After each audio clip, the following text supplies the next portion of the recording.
Hello guys, ഇന്നത്തെ പരിപാടി നമുക്ക് പഴനി പോകാൻ കേട്ടോ. നമ്മൾ നേരെ പാലക്കാട് ജംഗ്ഷനിൽ വന്നിറങ്ങി. പാലക്കാട് ജംഗ്ഷനിൽ തന്നെ നമുക്ക് വണ്ടി പാർക്ക് ചെയ്യാനുള്ള സൗകര്യം ഉണ്ടായിരുന്നു. നമ്മൾ വണ്ടി പാർക്ക് ചെയ്ത് നേരെ റെയിൽവേ സ്റ്റേഷനിലോട്ട് പോയിട്ടോ. നമ്മൾ വരുമ്പോൾ തന്നെ UTS വഴി ടിക്കറ്റ് ബുക്ക് ചെയ്തായിരുന്നു. ടിക്കറ്റ് ബുക്ക് ചെയ്ത് നേരെ റെയിൽവേ സ്റ്റേഷനിലോട്ട് കയറി.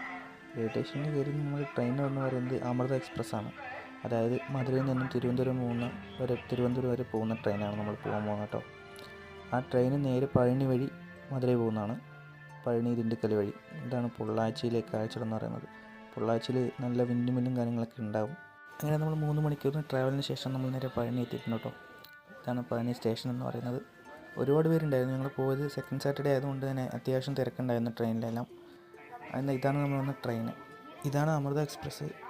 തിരുവനന്തപുരത്തിൽ നിന്നും മധുര വരെ പോകുന്ന ട്രെയിനാണ്. അതായത് പാലക്കാട് വഴി ദിണ്ടുക്കൽ പഴനി വഴി പോകുന്ന ട്രെയിനാണ് കേട്ടോ മധുരയ്ക്ക് പോകുന്നത്. ഈ ട്രെയിൻ നമ്പർ 11344 ട്രെയിൻ നമ്പർ വരുന്നത്.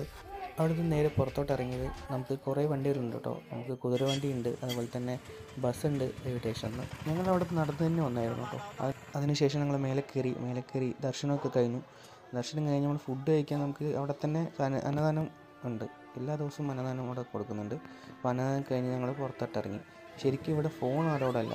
നമുക്ക് കുറച്ച് ദിവസമായിട്ട് ഇവിടെ ഫോണ് മേലെ കയറ്റുന്നില്ല. താഴെ ഫോൺ വയ്ക്കാനുള്ള സൗകര്യങ്ങളൊക്കെ ഉണ്ട്, പക്ഷേ കൂടുതൽ പേരും ഫോൺ എല്ലാവരും കൊണ്ടുവരാറുണ്ട്. കാരണം ഫുൾ ഇവിടെ പറ്റിക്കലാണ്. കാരണം പഴനി എന്ന് പറയുന്നത് ഒരുപാട് പേര് പറ്റിക്കുന്ന സ്ഥലം കൂടിയാണ്.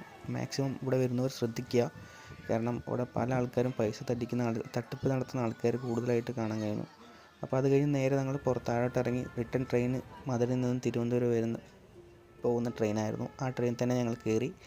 കൃത്യം അവിടെ നിന്ന് 6 മണിക്കാണ് അവിടെ നിന്ന് ട്രെയിൻ വരുന്നത്. 6 മണിക്ക് കയറി കഴിഞ്ഞാൽ കൃത്യം ഒരു 8 മണി 9 മണിയാകുമ്പോൾ നമുക്ക് പാലക്കാട് റീച്ച് ആവും.